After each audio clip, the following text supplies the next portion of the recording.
Bueno, seguimos con R, ¿les parece? Sí, profe. Bueno, R consulta hace 10 años. Dice que su primera crisis apareció luego del nacimiento de su primer hijo. En ese momento, él consultó a un analista y lo dejó inmediatamente. Él tardó mucho tiempo en decir por qué lo había dejado. Cuando yo le preguntaba por qué dejó ese tratamiento, me decía que no quería contestar. Muchos años después va a traer esto. Cuando me consulta dice estar nuevamente en crisis. Se presenta casi sin palabras, con la cabeza agacha, la mirada perdida, balbucea. Ante mis preguntas responde, doctora, no tengo palabras. Pasa días y días encerrado, a oscuras y con el televisor prendido. No lo mira, pero lo calma que haya voces. En la primera entrevista mira la ventana de mi consultorio y pregunta, ¿hay rejas? Siento impulsos de tirarme. Lo derivo a un psiquiatra que lo medica y lo empiezo a ver 3 veces por semana. Poco a poco va contestando a mis preguntas que intentan armar algo de su historia.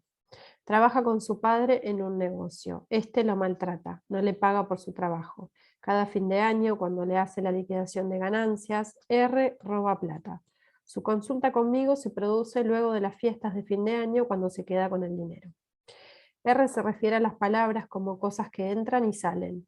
Son duras o se caen, no entran.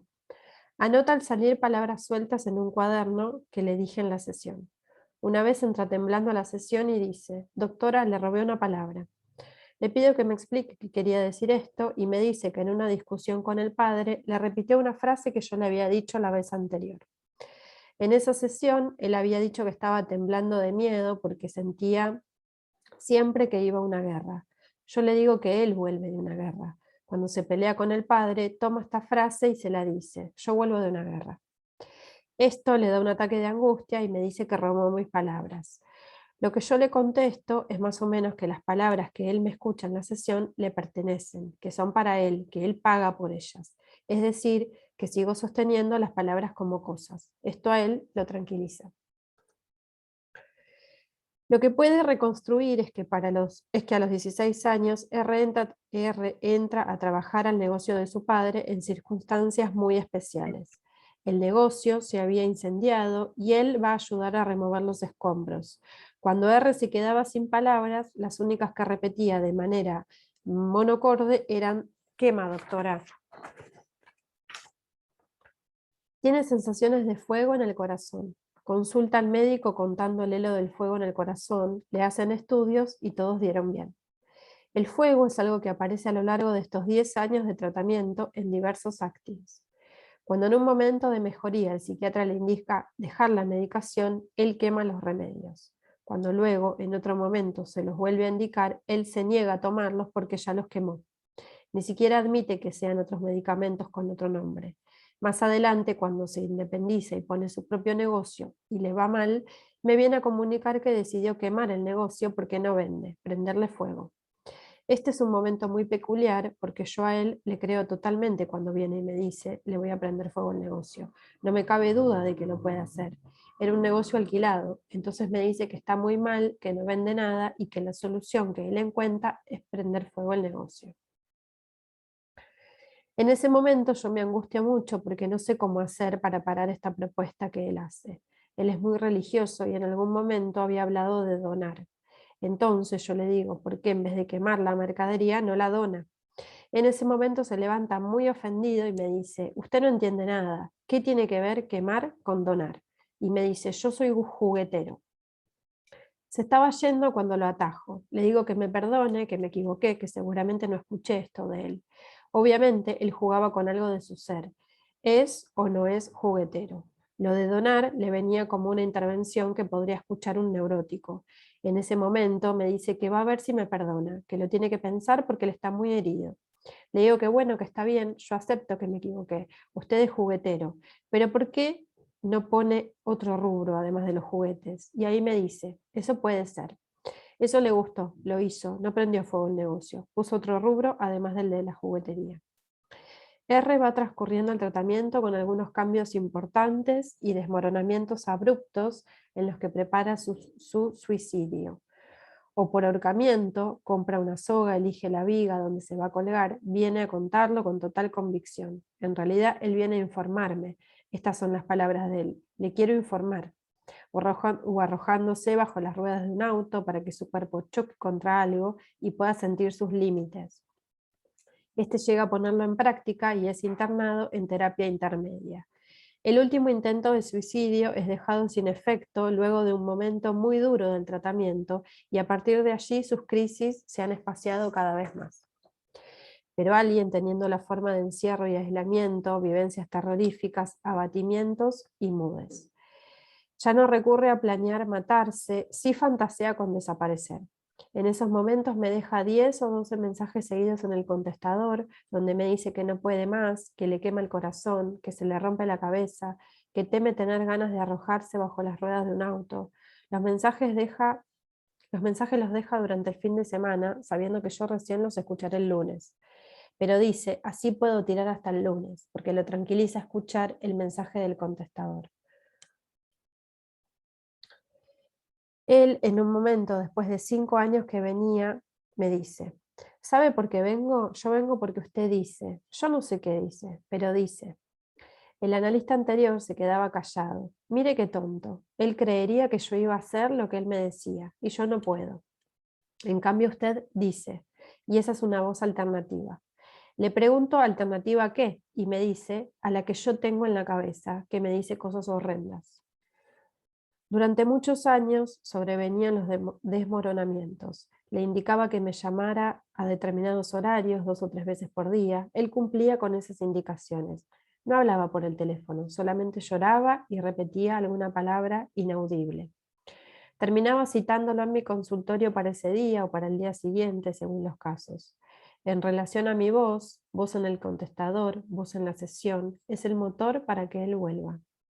Voy a pasar al relato más detallado de los intentos de suicidio durante el tratamiento, sus diferencias y repeticiones y finalmente la intervención que acotó el pasaje al acto y puso al suicidio en el terreno de los malos pensamientos, dejando las crisis sin salida hacia el vacío. Las atraviesa en estos momentos cada vez más espaciadas y con otros recursos. Primer intento. Empiezo a sentir terror de enfrentar situaciones cotidianas. El negocio, los proveedores, los cheques, no quiere ir a trabajar, no quiere salir de su casa, se encierra, baja las persianas, prende el televisor, empeora día a día, va perdiendo las pocas palabras que tiene, deja de comer, deja de afeitarse, deja de bañarse.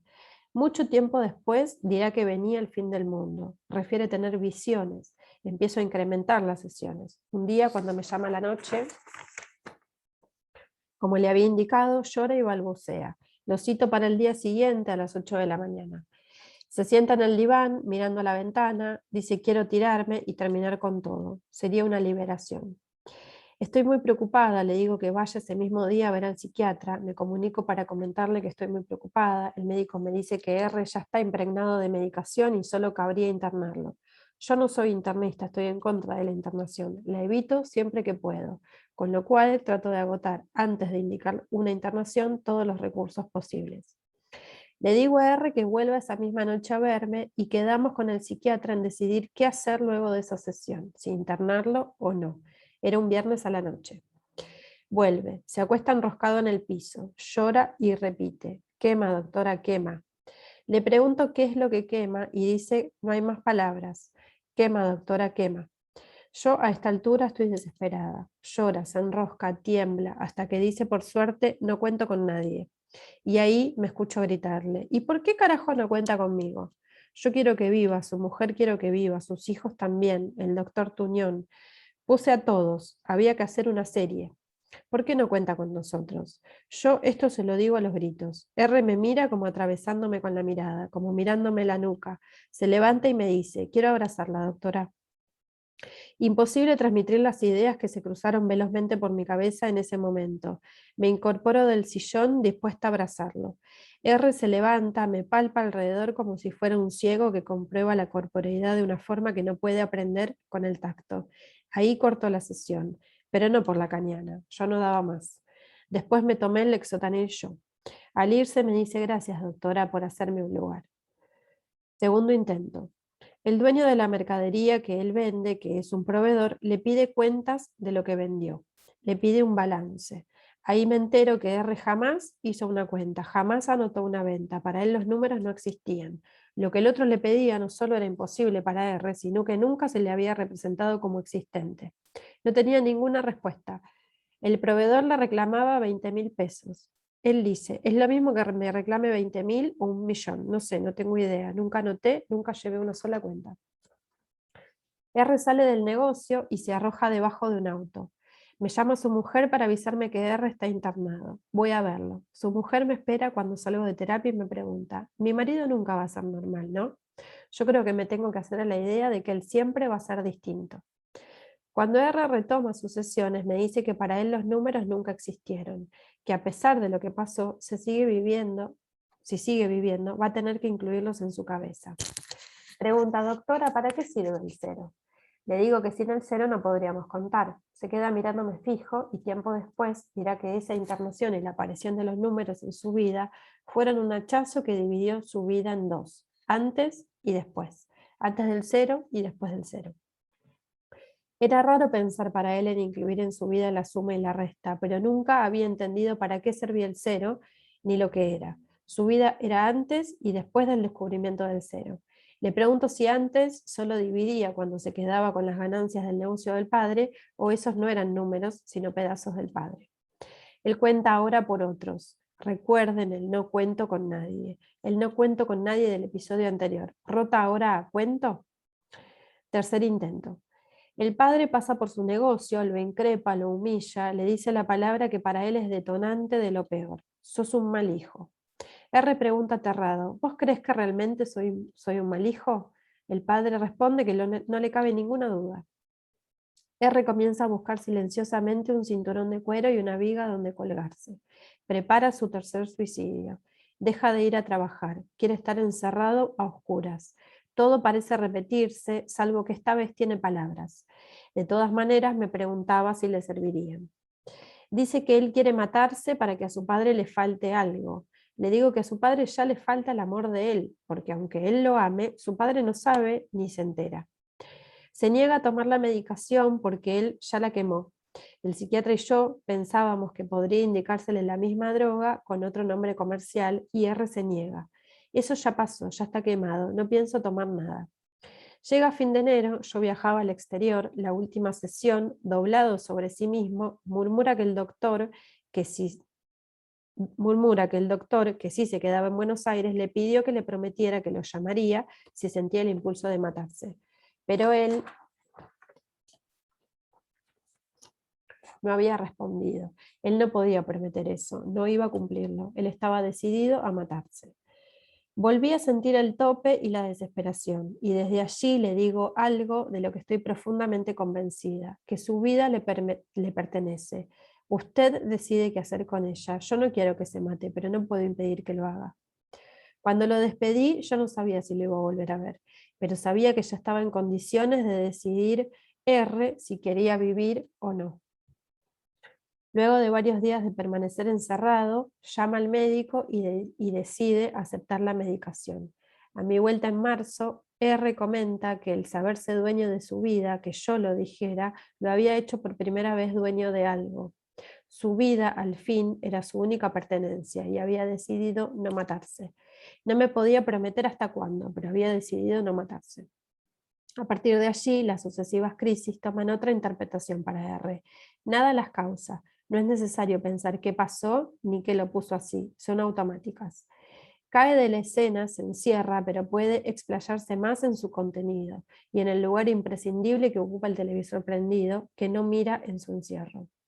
Toda su infancia se la pasó solo, encerrado en su pieza con la única compañía de un televisor y una abuela que es la única persona que él dice haber querido en toda su vida, que le hablaba otro idioma que él no entendía, pero que se supone que es la única persona que él quiso en su niñez.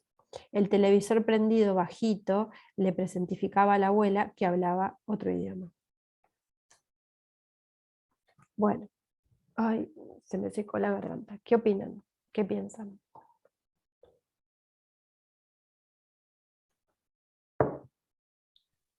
Algo que me llamó mucho la atención es cuando en el tercer intento él dice que quiere matarse para que le falte algo al padre.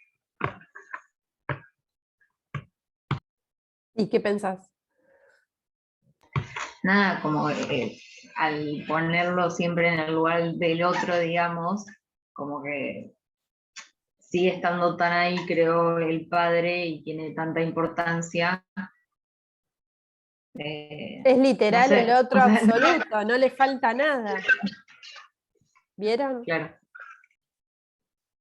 Y la intervención del analista, que le dice, ya le falta tu amor, porque por más que vos lo quieras, él no sabe que vos lo querés. Es muy tierno este caso, como lo cuenta además. Esta es Elida Fernández, es la que vimos estabilizaciones y suplencias. ¿Alguien más? Profe, con respecto a lo que dijo la compañera, ese que le falta algo al padre también sería como causarle una falta a ese otro con mayúscula que para el sujeto se le presenta como sin falta, ¿no? Está de ese lado, ¿no? Exactamente. Sin esa intención, ¿no? El paciente no creo que tenga esa intención porque no se da cuenta. Pero sí, viene por ese lado, totalmente.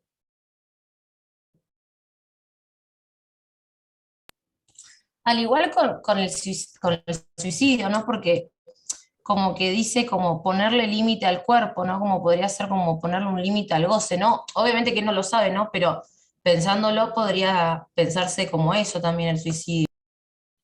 Totalmente. Es que es lo que falta en estas personas, ¿sí? Falta ese límite, eso que haga de tope. Entonces es como que, aunque no lo quieran, siempre como que están al borde de buscar ese límite, ¿sí? ¿Se puede pensar que cuando le pide el abrazo a la psicóloga está buscando también el límite? ¿Cómo lo pensás? ¿Límite a qué? Porque él está en el piso en un momento y le pide si puede tocarla, o sea, límite a su cuerpo, digamos, que no es todo como una sola cosa, sino que hay una división entre el otro y tú, entre el mundo y tú. Entonces, en búsqueda de ese tacto con la psicóloga es que él busca este tipo de límite que no es, eh, se ve por primera vez, me parece que no tiende a lo mortífero, ¿no? Sí, sí, muy bien, muy buen aporte.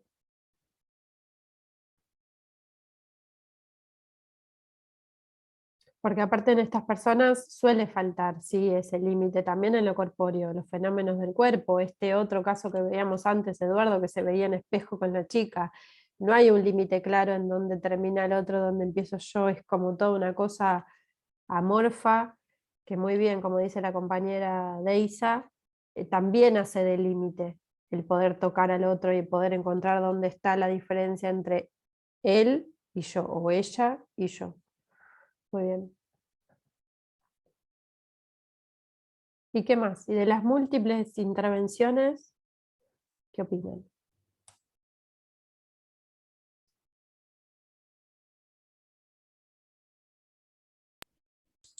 Como que la psicóloga le trata de dar valor a su palabra, ¿no? Como que todo el tiempo él dice no tengo palabras, no tengo palabras, y como que ella le trata de dar ese valor de no, son tuyas, o sea, por más que las hayas robado, entre comillas, ¿no?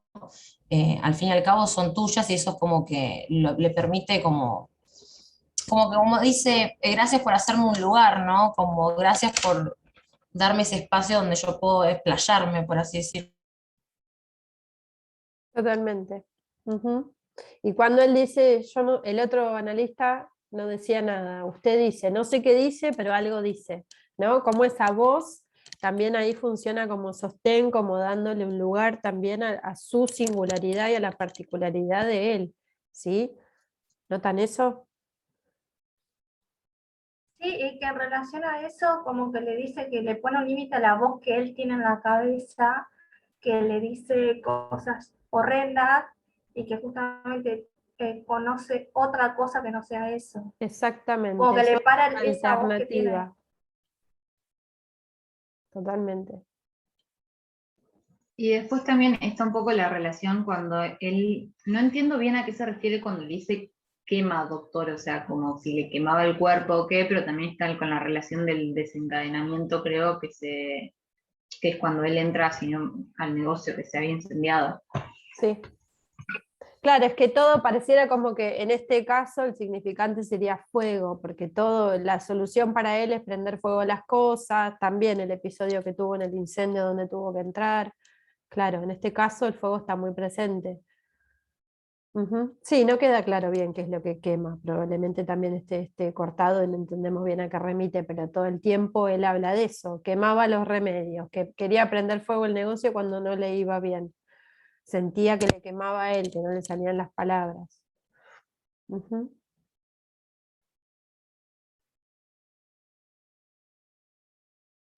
Ese que le quema el pecho, ¿podría ser un fenómeno elemental? Sí, es una alucinación. Sí. Fíjense que lo llevaron a hacer estudios y no tenía nada, cuando él decía que sentía que le quemaba el pecho. Sí, sí.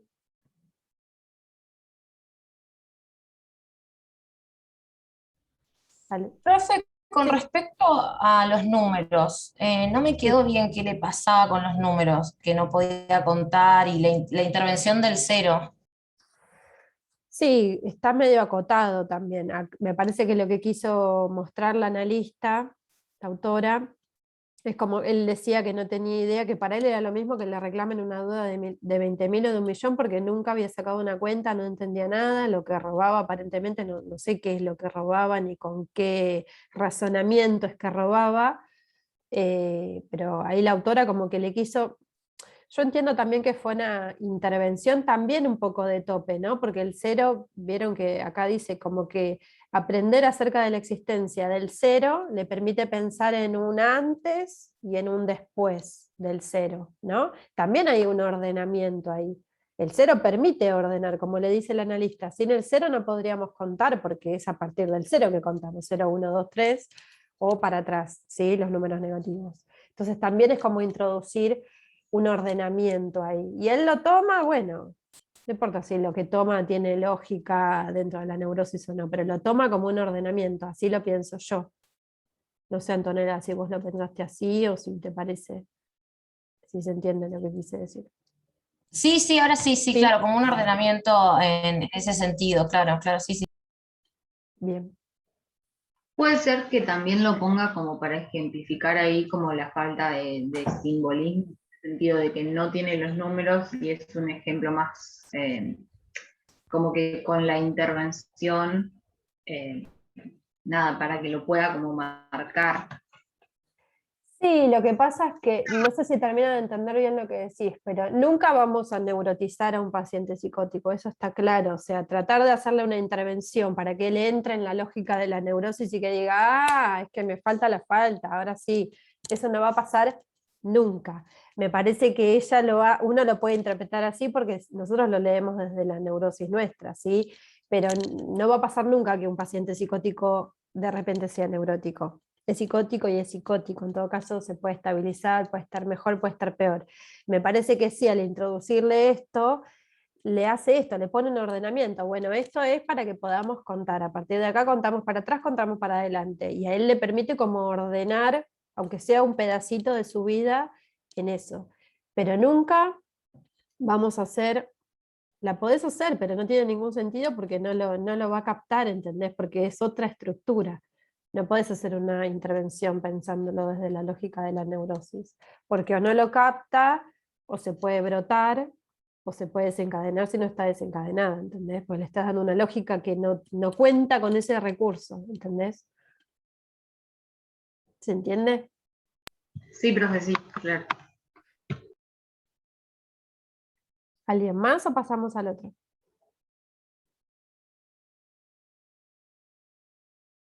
Bien, pasamos al último que nos queda, que también es de Elida Fernández, el caso L. Bueno, lo leo, esperen que me estoy quedando sin voz. Bueno, El material procede de un trabajo realizado en el ámbito hospitalario a lo largo de 4 años. El paciente es L, de 42 años, de profesión analista de sistemas, casado en primeras nupcias con H, con quien tiene un hijo de 9 años. G. Del núcleo conviviente forma parte A, de 16 años, hijo del primer matrimonio de H. L se presenta solo a una entrevista de orientación. ¿Estoy grabando? Qué raro que no se cortó. Bueno. L se presenta solo a una entrevista de orientación en el hospital. En la misma se decide su tratamiento en la institución, ya que reúne los criterios de urgencia necesarios para su admisión. Se encuentra en crisis y presenta productividad psicótica aguda bajo la forma de ideación delirante, de contenido persecutorio a mecanismo interpretativo. Su tratamiento me es asignado en reunión de equipo. En la primera entrevista se muestra reticente a hablar de aquello relacionado con el control o la persecución, pero rápidamente se explaya sobre el tema que lo desborda, su separación de H. Cuenta que hace 10 días se produjo una pelea con agresión física por parte de ella y quedó él tendido en el piso ante la vista de su hijo, que sonreía frente a la escena. Este punto lo hace decidir su separación. Dice, tenía que rescatar un mínimo de dignidad, de hombría. Es la pérdida de este lugar, de su hogar, que la motiva a la consulta. A raíz de la separación comienza a convivir con su madre y la pareja de esta. Su padre había fallecido cuando él tenía 29 años. Con dificultad en sucesivas entrevistas, narrará 3 internaciones anteriores. La primera se realizó a los 17 años por presentar ideación delirante persecutoria. Fue efectuada en una clínica privada, propiedad de un familiar de su padre. Una segunda internación a los 20, en la misma clínica, con el mismo cuadro, para ser luego trasladado a otra clínica psiquiátrica, donde le realizaron varios electrochoques. La tercera y última será a los 27 años por insomnio. Esto le sucede al estar a cargo de un emprendimiento profesional muy importante. A partir de allí ha realizado tratamientos psicoterapéuticos y farmacológicos con varios terapeutas. Finalmente abandonó todo tratamiento 2 años antes de su consulta al hospital, pero siguió tomando lo que él llamaba su medicación base: haloperidol de 5 miligramos por día y diazepam 5 miligramos por día. Estas dosis no variaron a lo largo del tratamiento, salvo en periodos críticos en donde el mismo paciente aumentaba la dosis de haloperidol. Él le da cuenta del lugar en que han quedado estos tratamientos. Mi primera internación fue en un campo comunista de control prosionista internacional. Estaba confinado, aislado, a merced de un projudío de mezquindad absoluta. Era un sanatorio de campo. Cuando me mostraron el sillón de electrochoque negro con un agujero pensé, ¿cuántos han muerto ahí? Mi pariente no era médico, era un asesino. Tuvo un conde italiano de 40 años internado por su fortuna, para quedarse con ella, y el pobre tipo no tenía nada. Mi segunda internación, también en la quinta 20 del mismo doctor, yo tenía insomnio, exceso de estudio. Llegué ahí y estaba perdido. Me daban inyecciones de pentotal para sacarme información. La terapeuta le pregunta, ¿lo iba a visitar su familia? Papá me llamaba por teléfono, él me salvó, mandó a mi hermano para que me sacara y me llevara a otra clínica. Papá se llamaba Raúl, yo ese nombre lo borré cuando hablaba por teléfono. Yo le contaba que mi tío, con algunas agujas, dejaba autómatas a las personas. A José, su sirviente, le hizo eso para no pagarle. Otra sesión. ¿Y su tratamiento con la doctora C cómo fue? Con C, bien, me daba muestras gratis de remedios, había un carisma maternal, pero se le mezclaron los tantos. Ella se enamoró de mí, me tomaba la mano, quería ver mis pinturas siempre, yo no quise enamorarla. ¿Cómo sabe que ella estaba enamorada de usted? Ella me amaba, yo me daba cuenta. El otro persecutorio era encarnado en el caso de L por las Fuerzas Armadas o Fuerzas de Seguridad. Estas mismas fuerzas, fuera de los momentos persecutorios, adquirían características ideales y constituirían el paradigma de todos los valores nobles y buenos. L había intentado ingresar allí a los 18 años, siendo rechazado por sus antecedentes psiquiátricos. El acceso a esta institución para L era muy importante, ya que su concepción del mundo, el único ambiente de dignidad, era el de las Fuerzas Armadas. Quiero entrar a la Mutual, pero mis antecedentes, ¿Sus antecedentes?, le pregunta el analista. Sí, pienso que me pueden perjudicar. Más que todos los militares son personas muy sanas, muy íntegras. Si bien lo que yo he tenido, cualquier persona no está exenta, en el único lugar donde existen ideales patrióticos es en las Fuerzas Armadas. ¿Ese es el único lugar? Sí, el único. Pero el acceso a este único lugar de dignidad le iba a ser nuevamente vedado. Él le dice, he pasado estos días con muchas lágrimas. Los que se decían mis amigos no están. Soy un sapo de otro charco. No tengo nada, no tengo a nadie. Solo esta relación en la que usted me escucha. Si ese hijo no estuviera, ya me hubiera pegado un tiro. Ya no me interesa más nada. Ya no. Él le dice, los únicos hombres de ley, de ideales, son los militares. La única manera de ser un hombre hoy es ser militar. ¿Es la única manera? No, también siendo médico del hospital. La terapeuta le dice, L, ¿no hay otra forma, aparte de esas dos, de ser un hombre de ley? Por favor, doctora, no hay otra. En ocasiones abría la puerta de consultorio y sin siquiera saludar, espetaba frases tales como, doctor, ustedes los que están en el pináculo de la ciencia médica, ¿usted puede decirme qué es lo que es la vida? ¿Qué es el pináculo, L? No lo sé bien. L, entre la sorpresa, el enojo y el alivio, pináculo, doctor, alzando la voz, pináculo. ¿Qué sé yo, L? Ese es un lugar alto, ¿no?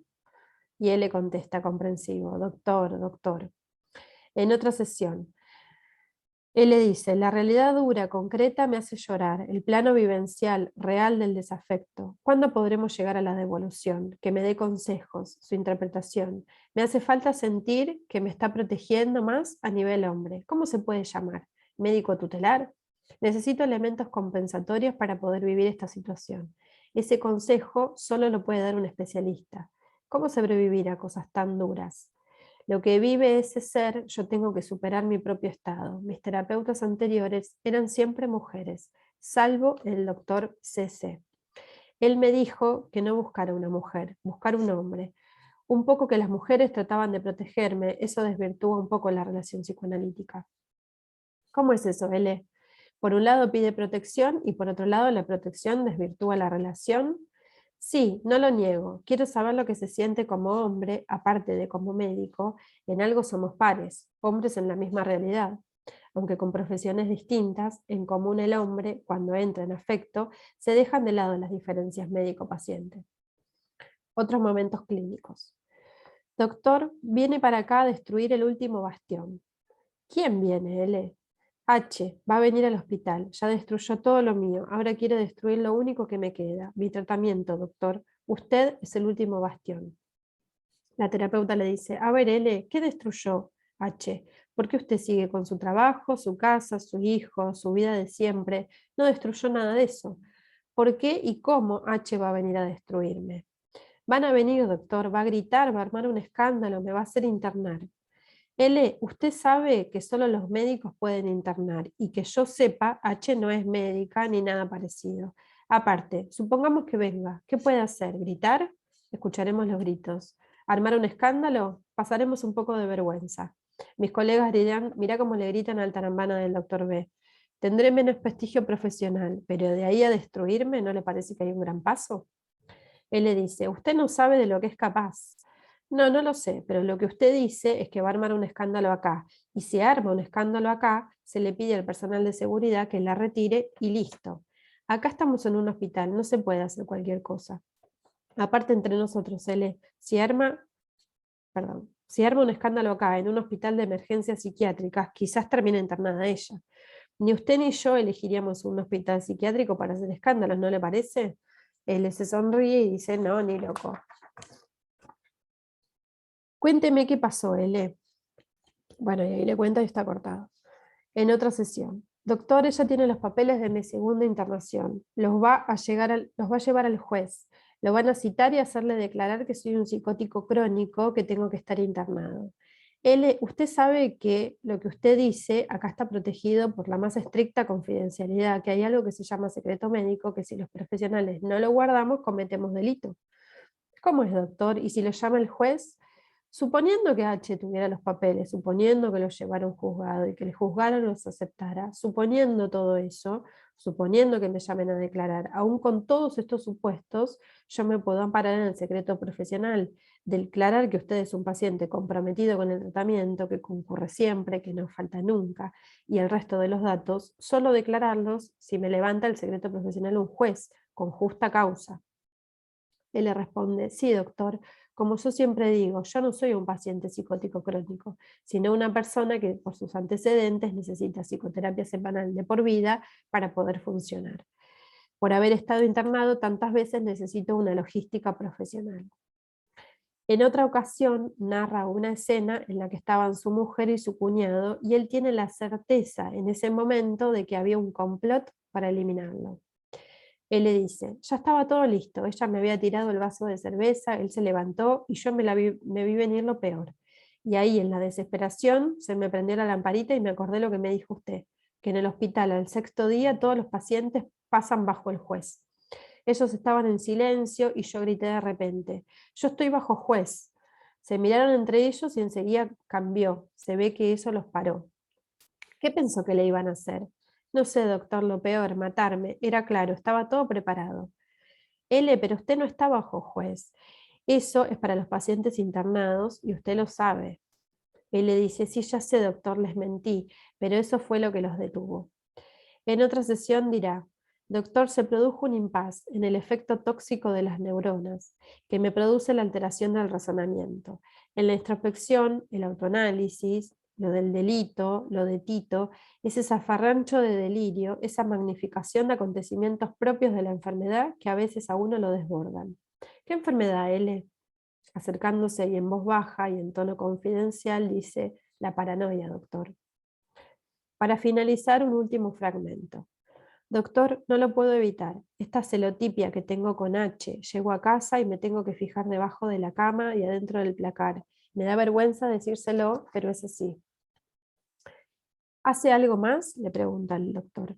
No, doctor, nada más. Con eso me quedo tranquilo. Es solo cuando llego a casa, nada más. Ese momento del día.